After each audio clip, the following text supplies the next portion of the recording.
nga zëri qet, lodhja ka bërë punën e vetë për këta. E miq, sot është ora e 452, tani që po flasim. 452 orë pa ndalim këtu përballë drejtuesit të një organizate hajdute që ka marrë peng Shqipërinë dhe jetët tona. E keni vënë re që pas 12 vitesh më në fund i ka rënë karburanti dhe nuk na del nga 6 shtator në ditë në televizor. E keni vënë re 2 javët e fundit se si ish ulur ritmi e se si me zi flet. Me zi flet se e ndjen se i ka ardhur fundi.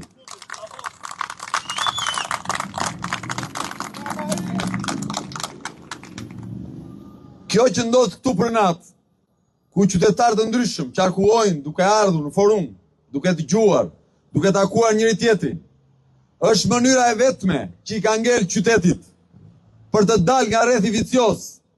Ne sot kemi nisur organizimin për protestën e datës 4 janar, e cila do të jetë masive, shumë e madhe se e para, dhe ne do të kërkojmë një bashkim të madh qytetar.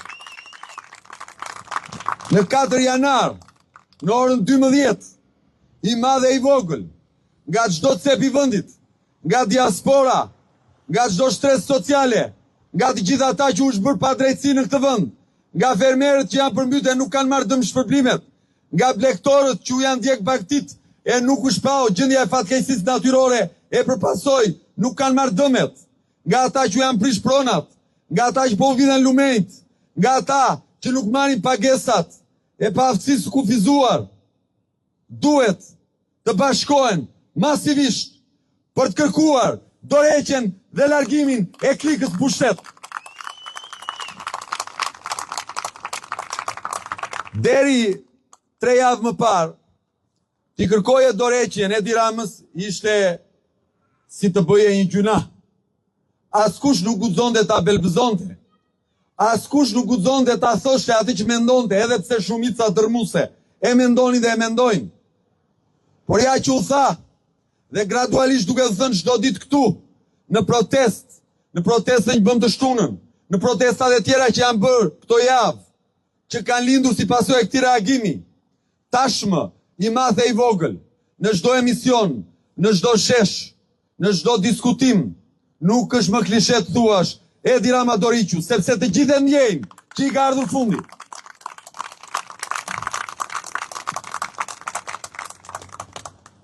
Ndoshta ende nuk duket qartë e gjithë panorama, sepse si çdo pikturë në jetë, si çdo ndërtesë që ndërtohet, si çdo sipërmarrje që nis, sigurisht që nuk duket që në fillim gjithçka dhe në detaje, por është e padiskutueshme që vendi ka filluar të ngjallet nga koma e gjatë, nga vdekja klinike.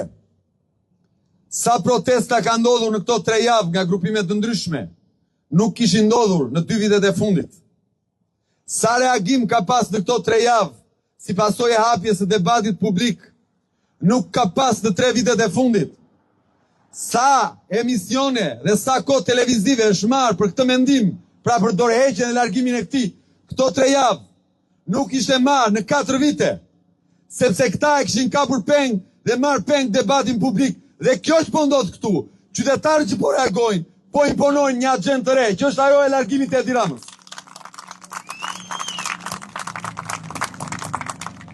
Kish muaj që po dëshmoj dhe të gjithë e dinin që zvendës kryeministrja Belinda Bauku, po dhe të tjerë zyrtarë të lartë, ishin kapur në flagrancë duke abuzuar dhunshëm me parat publike, me fatet tona, por kudo heshtej, emisione të rëndësishme nuk bëheshin, gazetarë të rëndësishëm nuk flisnin, analistët që flasin për çdo gjë dhe për kocira gjithandej, çuditërisht nuk kishin një mendim për faktin që ne vidhemi dhunshëm, madje janë munduar dhe ta relativizojnë, duke thënë, këta të korruptuar janë, po janë ai këta kush do na vi, do na vinë disa njerëz të pakorruptuar. Po pse mendoj unë kështu? Për shumë arsye. E para, sepse nuk i kanë kur rënjët që kanë këta. E dyta, sepse të gjithë e kanë marrë tashmë mesazhin që mund të vjedhësh një vit, 2, 3, 5, 10, 15, po vjen një ditë që i lë të gjitha, madje shkon dhe në burg, pavarësisht se ai fuqishëm je. E treta, sepse tashmë qytetarët janë të ndërgjegjësuar. Dikush mund të thotë që nuk ka reagim, që nuk po dalin shumë në shesh. Sigurisht nuk po dalin.